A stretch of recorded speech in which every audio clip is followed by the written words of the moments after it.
임진왜란이 일어난 이후 일부에서 우리는 두 가지 가설을 확인했습니다. 하나는 히데요시가 미친놈이기 때문이다 였고, 다른 하나는 센코쿠 시대를 거쳐 국력이 성장한 일본이 해외로 팽창하려 했다 였습니다. 이 두 가지 주장 모두 충분한 근거도 있었고 또 허점도 있다는 것을 확인했죠. 이번 영상에서 다룰 주장들도 마찬가지입니다. 똑같이 충분한 근거도 있고 허점도 있습니다. 대신 이번 영상에서 다룰 주장들은 공통점도 있죠. 모두 히데요시라는 개인이 아니라 히데요시의 정권에 초점을 맞췄다는 점입니다. 임진왜란의 발발 원인에 대한 세 번째 주장은 히데요시가 다이묘들의 힘을 약화하려고 했다는 것입니다. 이 주장의 맥락은 이렇습니다. 전국시대를 상징하는 단어를 꼽으라면 하극상이라고 할 수 있을 정도로 당시는 힘에 의해 권력 서열이 자주 바뀌곤 했죠. 히데요시는 운 좋게 오다 가문의 힘을 물려받아 일본을 장악했습니다. 하지만 도쿠가와 모리, 우에스기, 다테 등 막강한 다이묘들도 여전히 버티고 있었죠. 힘이 모든 것을 좌우하는 시대에 힘이 센 경쟁자들이 있다. 그러면 그들의 힘을 약화하는 것은 당연한 논리죠.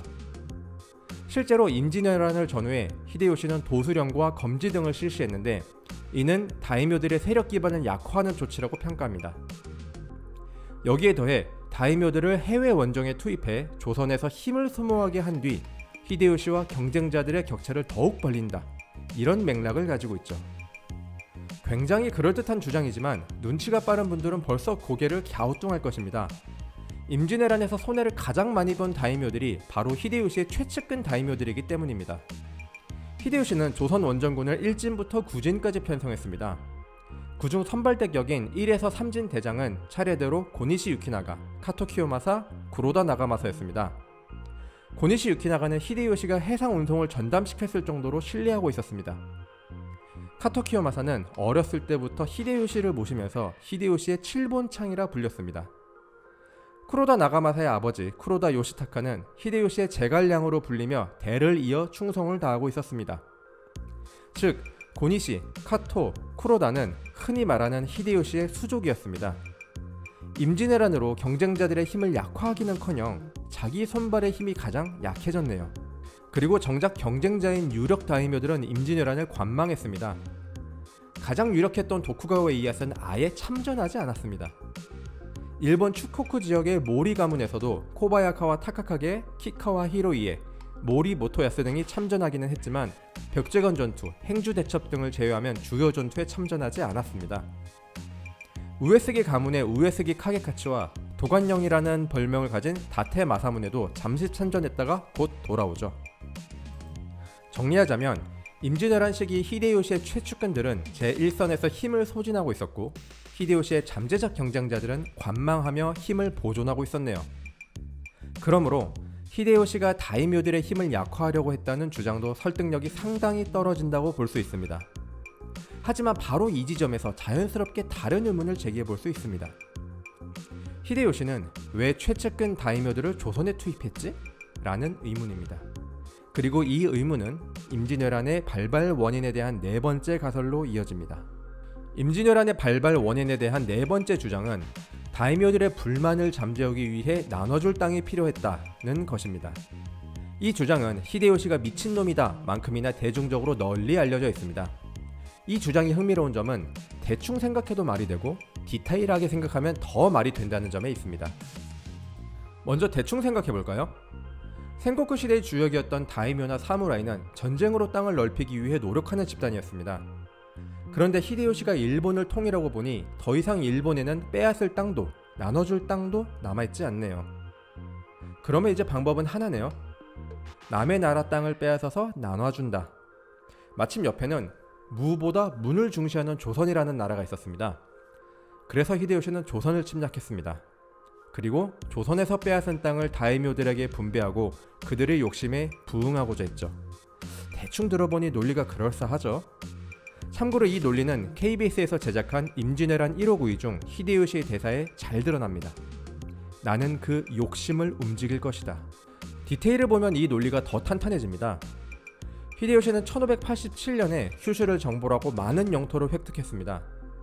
이때 큐슈에서 빼앗은 영토를 공을 많이 세운 최측근들에게 나눠줬습니다. 그중 가장 대표적인 다이묘들이 바로 고니시 유키나가, 카토 키요마사, 쿠로다 나가마사입니다.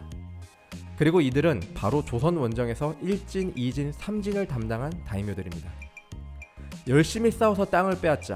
그러면 내가 갖게 될 땅이 넓어진다 라는 메커니즘을 몸소 체험한 다이묘들이죠. 센코쿠 시대의 다이묘들은 땅을 빼앗아서 세력을 키웠다. 그래서 히데요시는 최측근을 선봉에 내세워 조선을 침략한다. 빼앗은 조선 땅을 최측근에게 나눠줘서 그들의 욕심에 부응한다. 논리가 튼튼하죠? 하지만 이 주장에도 역시 논리적 허점이 존재합니다. 바로 다이묘들의 욕심은 과대평가하고 전쟁의 복잡함은 과소평가했다는 것입니다. 먼저 다이묘들의 욕심이 과대평가되었다는 것부터 보겠습니다. 인간의 욕심이 끝이 없는 것도 맞고 당시 다이묘들이 전쟁으로 영토를 넓혔다는 것도 맞습니다. 하지만 먼저 우리 자신에게 질문을 던져봅시다. 여러분은 항상 끝없는 욕심에 휩싸여서 무모한 일을 벌이시나요? 혹시 이건 아니다 싶은 일이면 욕심을 접어두기도 하지는 않으시나요? 한 인간의 삶과 선택이라는 것은 그렇게 단순한 것이 아닙니다. 마찬가지로 당시 다이묘들도 끝없는 욕심으로 계속 전쟁만 했던 것은 전혀 아닙니다. 어떤 다이묘는 가문 내부의 단속에 중점을 두기도 하고 어떤 다이묘는 영지의 발전에 관심을 두기도 했습니다. 실제로 임진왜란 도중 자신의 영지 관리를 핑계로 일본으로 귀환한 다이묘들이 상당히 많습니다. 게다가 가장 영토 욕심을 부려야 정상인 제1진의 고니시 유키나가는 전쟁을 빨리 끝내기 위해 히데요시를 속이면서까지 명나라와의 협상에 나섰습니다. 이런 것들을 보면 다이묘들의 욕심이란 것이 얼마나 과대평가되어 있는지 알 수 있죠. 전쟁의 복잡함이 과소평가되어 있다는 점도 살펴봅시다. 당시 다이묘들은 전쟁에 나설 때 자신의 영지에서 인력과 자원을 동원해야 했습니다. 그래서 전쟁을 치르면서 반란이 일어나거나 파산할 위험이 컸죠. 전쟁이 길어지면 그 위험은 더 커질 것입니다. 물론 히데요시는 추석은 한양에서, 설은 북경에서 지낼 수 있다면서 전쟁 기간을 2년으로 잡았습니다. 그런데 그 말을 믿는 사람이 누가 있었을까요? 그렇다면 다이묘들은 언제 끝날지도 모르는 해외 원정에 마냥 기쁜 마음으로 나섰을까요? 아니면 지금 당장 잃는 것들을 생각했을까요? 그리고 흔히 간과하는 포인트가 있습니다. 바로 히데요시가 싸우고자 하는 대상이 조선과 중국이었다는 점입니다. 역사의 결과를 아는 후대인들은 조선이 일본에게 쉽게 무너졌다는 점도 알고 있습니다. 하지만 전쟁 직전 일본인의 입장에서 생각해볼까요? 조선은 정치적으로 볼 때 성리학이라는 통치 이데올로기를 바탕으로 200여 년간 안정된 정치체제를 유지했습니다. 외교적으로 볼 때 조선은 여차하면 연합군을 결성할 수 있을 정도로 명나라와 가까운 관계였습니다. 군사적으로 볼 때 조선의 주요 도시들은 길고 높은 성벽으로 요새화되어 있었고 군대도 중앙에서 직접 통제할 수 있도록 체계화되어 있었습니다. 경제적으로 볼 때 조선은 농업 생산력과 산업 수준이 뛰어났습니다. 즉, 명나라는 고사하고 조선조차도 당시 일본이 보기에 결코 만만한 상대가 아니었다는 것입니다. 이런 점들을 종합해보면 다이묘들의 불만을 잠재우기 위해 나눠줄 땅을 확보하려고 임진왜란을 일으켰다는 주장은 조금 더 신중한 접근이 필요해 보입니다. 다이묘들은 새 땅을 얻는 것보다 전쟁에 나서는 것이 더 불만이었을 수도 있습니다.